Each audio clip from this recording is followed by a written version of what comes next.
Okay, in a previous video about cool chords, I talked about a minor ninth and minor second chords.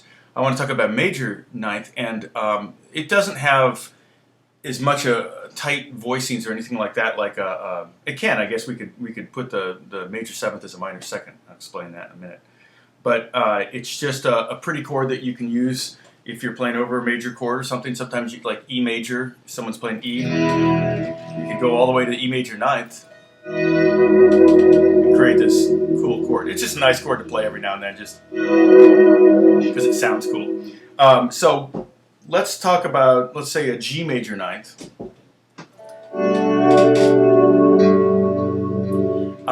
The notes in a G major ninth would be basically a G triad, which is G, B, D, plus the major seventh, which would be F sharp, plus the ninth, which would be A.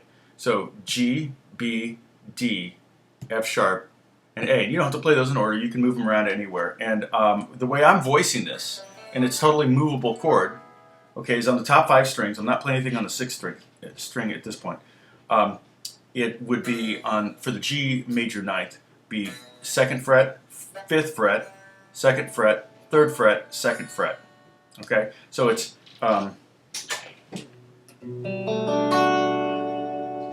that would be B, which is the 3rd, G, there's the root G, here's the A right there, which is kind of nice. You get that whole step right there. That's the 9th. You can also think of it as a 2nd, but we call it a G major ninth. And then here's the D, which is the 5th, G, B, D, and then there's the F sharp, which is the 7th.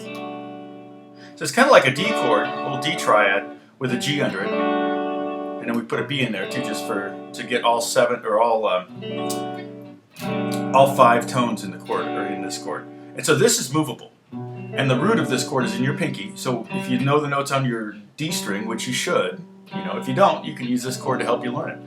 This is an A major ninth, B flat major ninth, C major ninth, D major ninth, E major ninth, and of course when we get to the E major ninth, we can go ahead and hit that E string in the bottom. I like that. So again, if I put some chorus on it and delays and everything, and swell in, creates a real kind of landscapey kind of sound. Kind of full too. So that's one way to play it. Another way to play a major ninth, it's not quite as, I don't think it's quite as pretty as that, but this would be another way. Okay, this would be a C major ninth. So the notes in a C major ninth would be C, E, G, B, and D. Okay, and so this voicing here, I'm on the middle 4 strings, so I'm not playing anything on the 2 E strings. 3rd fret, 2nd fret, 4th fret, and 3rd fret. Again, 3rd fret, C, 2nd fret, E. Okay, and this is the 4th fret of the G string, so that's your B, that's the 7th. And then here's the 3rd on top. I'm sorry, the 9th on top. There's no 5th in this chord. So this one's missing one of the 5 notes. It only has 4 notes. But it's also very pretty. It's just not, it's not quite as thick as the other one.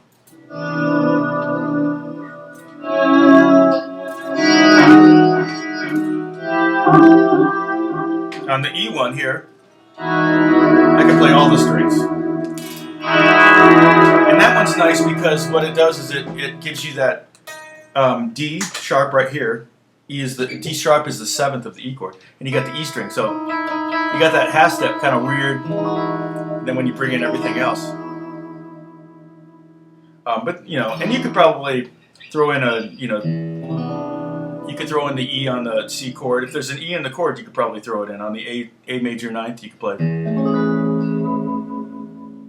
Okay, so and if you did G major ninth, you'd end up with kind of with an E in the bass. It'd kind of be like one of our minor second or minor ninth chords. It's similar to that.